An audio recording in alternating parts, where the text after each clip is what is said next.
Organizational hierarchy refers to the management structure of the organization. Most organizations have different levels of management which carry with them different degrees of authority. The degree of authority directly impacts on the nature of the decisions an individual can make.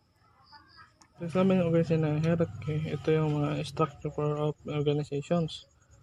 Lahat ng organizations may mga kanya-kanyang different levels management.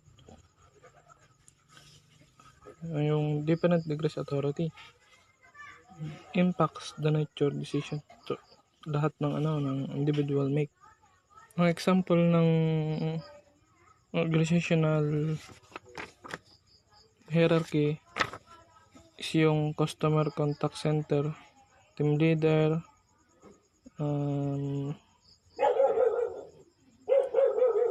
siya yung discuss about the contribute achievement the organizational goal.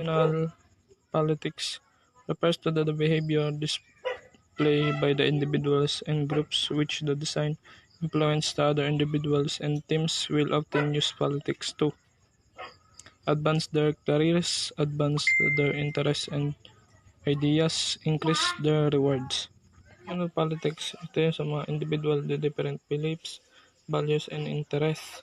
Example ng organizational politics, two teams believe they require extra team member. Unfortunately, the organization can only afford new employee. The two teams may well use politics attempt to influence their manager to allocate the new employee in the team. This is environmental issues. Environmental issues are the external factors that affect the organizations. The types of external factors that can have the effect on decision making include